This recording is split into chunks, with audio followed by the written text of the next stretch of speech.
Hello， 大家好，今天想要跟大家分享一个我个人超级无敌开心的消息，我觉得也是台湾 can help， 台湾 is helping 的小小证明。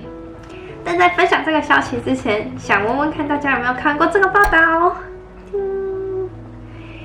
没错，就是跟我们的专案 MOSX 有关。什么是 MOSX 呢？我们是来自 Delft科技大学的设计系学生。这个专案一直在减少东西方文化差异所带来的口罩歧视问题。之所以会有这个专案，是因为当初2月的时候，亚洲区疫情大爆发，但欧洲还没有。当时身为亚洲人、亚洲脸的我们，常常会遇到一些不太愉快的经验。例如说，像是没有戴口罩，在火车上稍微清清喉咙这样，对面的大妈就会吓到跳起来，质问你从哪里来之类的。也有人戴着口罩去了超市，反而把收银员给吓歪了。收银员结账那个手速之快的，连拿最后的收据给他的时候都是用小手指尖这样。所以我们就慢慢开始思考，想说到底为什么一个小小的口罩可以让欧洲人整个就是跳脚呢？所以说我们小队就做了很多的研究，像是我们发问卷调查，我们也实地走访，比如说戴着口罩去车站，戴着口罩去超市，去看大家的反应，事后再访问他们。然后我们也做了 workshop， 跟学校合作，那跟荷兰的学生们分享我们的经验，也接受他们的意见，最后做一个设计发想等等的。我们最后发现，原来之所以大家会有这么大的反弹，是因为文化本质上的差异呀。这时候我们就可以带到我们的文化冰山模型。就是当你到了一个新的环境的时候，你所能看到的，你所观察到的部分都是在海平面之上的。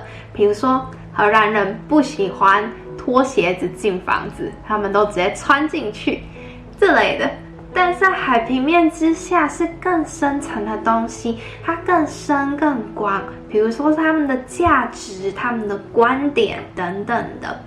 而往往这些海平面之下的东西，才是冲突发生的根本原因。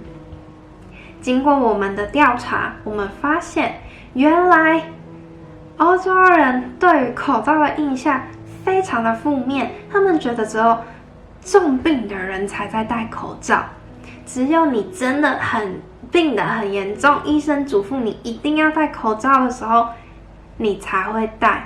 而且他们直接的连接口罩到虚弱的人，或者是需要被帮助、被远离的人等等的。可是，在亚洲就不一样啦，我们戴口罩的原因可多了呢。比如说，我今天没有化妆，我水肿，天气看起来太阳太大，或者是空气品质不好，等等等等等的。在我们收到的资料中，有超越半数的人表示并不了解对方的文化，而在不了解文化差异的亚洲人中，又有40%的亚洲人选择在这段疫情期间在欧洲戴口罩。在这40%的亚洲人中，有16% 的他们都曾经遇到了不太舒服的待遇。于是，身为设计学生的我们，就决定要让我们的设计成为搭建东西方文化交流的桥梁，让大家可以更加了解彼此，也减少这些冲突的产生。于是我们就有了很简单的但很可爱的第一版设计，这是我们的口罩贴纸。这个口罩贴纸上面的文字来源于我们的问卷，大家回馈的戴口罩的原因等等的。比如说有像No makeup today 啊，还有为了因应荷兰当地的文化而产生的， Such a strong wind。因为荷兰的风真的超大，跟新竹有的比。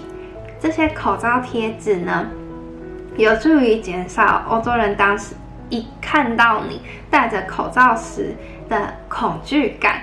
相反的，他们会好奇那是什么东西，你是什么意思。那只要有这一个小小的开头，后续的对话就会变得轻松很多。我们的专案在 Delft 获得小小的成功后，也分享给了许多世界各地的留学生们，让他们也可以在学校放海报啊、发送贴纸等等的，那些都是线上的公开资源。另外，也非常感谢各国的媒体注意到了我们的专案，像是《纽约时报》、台湾的《自由时报》，还有 Delta。等等，我们也上了一些设计的刊物，跟去了一些平台演讲等等。也因为有这些媒体的报道，台湾的厂商村仓企业联系了我们，希望可以赞助200多个口罩套到欧洲。